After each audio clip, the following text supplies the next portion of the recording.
Have you ever wanted to play God in Garry's mod? Well, now you can. With G Zeus, a mod that aims to try to make Garry's mod's editing more akin to that of a typical editor inside of an engine. And it's very simple. All you have to do is simply press the G key. Well, you see, the first problem is you cannot do this in single player. It must be in a multiplayer server, so go ahead, create a 2-player game, and now it's going to work. And lo and behold, we are back in Construct. Now, I do want to say, guys, for some reason, your no clip is going to be disabled. As you can see, I'm pressing, well, you can't see, but you can hear it. I'm pressing V ferociously and nothing is happening. But pressing G, well, what do you know? That is definitely not normally in Garry's mod. Once you go into this Zeus mode, is what I'm going to call it, you're going to be able to see all of the available entities and items or objects on the map, even the ones that you can't see. We did take a look at a mod pretty similar to this a few years ago, where it let you see all the behind the scenes effects and things like that. It was really cool.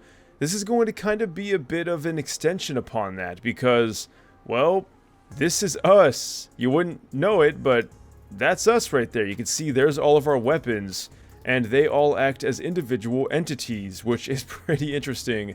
Alright, let's go over the controls. Very simple. WASD is to move around, and, well, you can move your cursor anywhere. That's how you're able to grab things.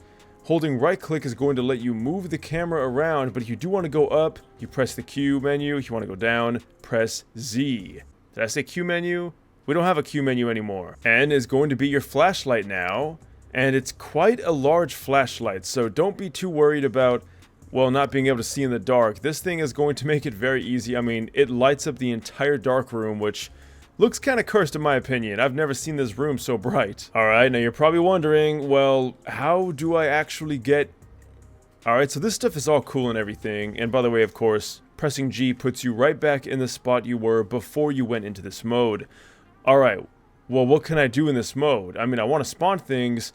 Well, you'll see in the top right corner, which I cannot show you because it's off screen, but just take my word for it, it's in the top right corner, it is create.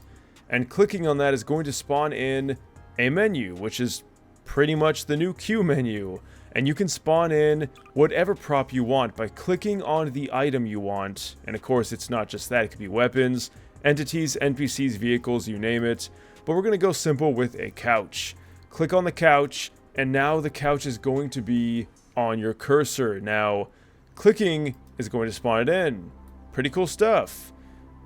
But what if you wanted to spawn more than just one couch? Well, there is a few ways you can go about this. For one, you can click on it and then copy by pressing Ctrl-C, just like, again, your typical editor, and then Ctrl-V will let you paste as many as you want wherever your cursor is. Again, like any typical editor. Very cool stuff. Now, what if you wanted to undo? Ctrl-Z. What if you wanted to, well, redo? Ctrl-Y.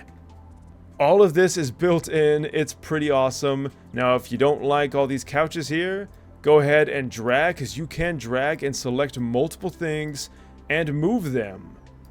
It is a dream come true. This is the editor everyone wishes they could have in-game, and it's finally here. Alright, what if you wanted to get rid of all this, though? Well, you know what I'm gonna say, right? That's right, delete. And it's all gone. And all this stuff is happening in real time. You don't have to render or, like, have anything set or saved before you can go back into the action. Just to prove that, we're gonna go ahead and create once again. This time we're going to spawn in an NPC, but we're gonna do something a bit different, because we're gonna click on him. Alright, now he's set up.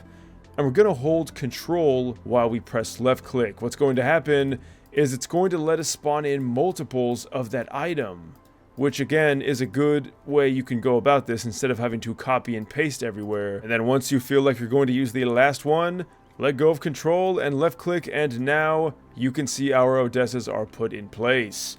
Once again, going back in game, it's as if we spawned it in like normal.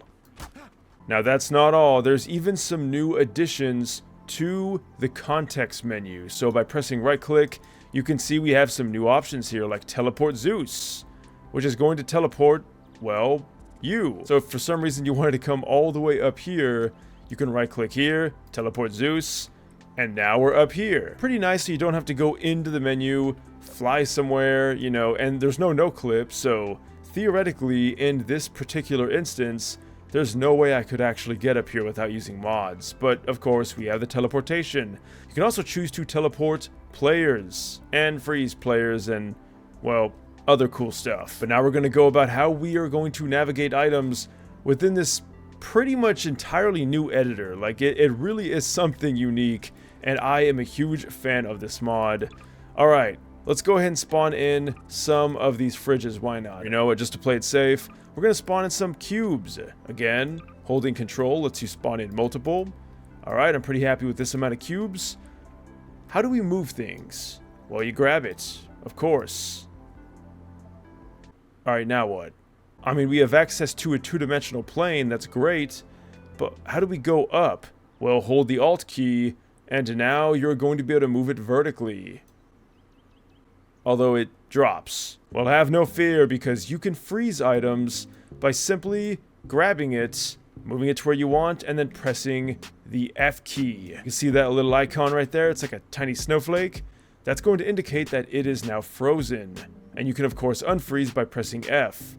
We can go ahead and do it to this object as well. We grabbed it, and then we lift it up, and there we go.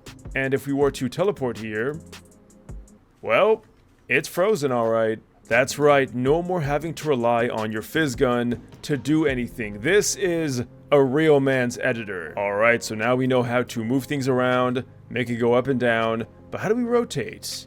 Well, it's simple. Hold shift. Now, it's a bit quirky, I'm not gonna lie. You hold shift, you grab it, and then you can kind of see like a ghost of where it's going to be, and then the orientation will then apply. Now, because it does kind of overlap on the existing item, it can be a little confusing if you have a pretty homogeneous looking object like this cube here, but for something a lot less homogeneous and, well, honestly quite a bit more ugly, you can of course take Odessa here, and you'll notice the difference a lot more, especially because he has more details on his back.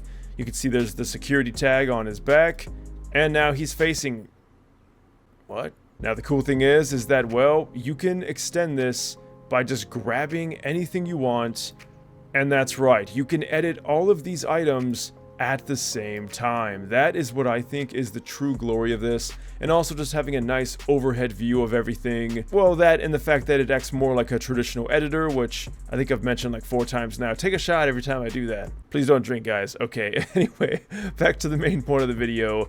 It's pretty awesome. If we grab all these cubes, which we can of course kind of move them together, and you know, I've been going slow to demonstrate how this works, but if you get really good at this, you can get pretty quick. Alright, so now we have all these things. We can grab it, move them all up, and freeze them all. And now they are all frozen in the air. Pretty awesome. If you want to just grab, say, these 4, you can do that. Let them go. Move them anywhere you want. Freeze them like right here. Go ahead and hold shift. Grab them, and we can rotate them. And there we have it. Now, there are a few issues here. It is in beta, to be fair, but one of the things I did notice is that if you undo and then you redo, now depending on how far you go back, you can see now the frozen's not working. These are supposed to be floating and they are frozen, but, well, they're not anymore. In order to fix this, you have to grab the items that are frozen and falling, unfreeze them, and then freeze them again, and now they will stay at their preferred height. Now we do also have another tab on the left, which again you're not going to be able to see because of my format, but if you use the mod you will see this panel. It's going to open up the editing page, and this is going to show you pretty much all the things that are on the map in a nice, detailed, and configured and categorized way so that you can know exactly what you're looking for. So you can see we have a lot of citizens here, which of course translates to Odessa, and well, when you click on them, you can even choose to have them hidden so that they're not distracting you from all the other things in your view. Again, something you would totally see in a fully featured editor outside of Garry's mod, like Hammer I guess you could say, and then you'd have to incorporate all that into Garry's mod after the fact. But we have a pretty professional looking editor now built into the game. Like, that is so cool. And I've only shown like a very brief amount of things you can do. Of course, you do have full access to the context menu if you wanted to ignite one Odessa on fire, or preferably, the way I would do it, light them all on fire. And now you can do that, which typically in Garry's mod, you can only do it, well, once per NPC. Now we can simply do that, and, well, if you want to get rid of all this, you know, you can of course clean up the map. That's lame. We got delete, like I mentioned earlier. Now I gotta be honest, I cannot wait to see what this add-on becomes. It already feels super fully featured and very, very fun to use, and incredibly useful for those who want to make more high-end scaled maps that kind of goes beyond the simplicity of the fizz gun. But as always, I would love to know what you guys think down below. Is this something you would use? And if so, what would you use it for? Plus, I'd love to just know what you think about this add-on, because I think it is absolutely brilliant. But as always, all the links will be in the description. I want to thank you all so much for suggesting this add-on and any other add-on. As always, if you do want to leave a like and subscribe, I would really, really appreciate that, guys. I forgot to mention, but you can of course group copy and group paste. Pretty much anything you could do in a base editor, you can do in this, and it works exactly as you'd think. That's going to be it though, guys. As always, have a great one. And until next time, well, farewell.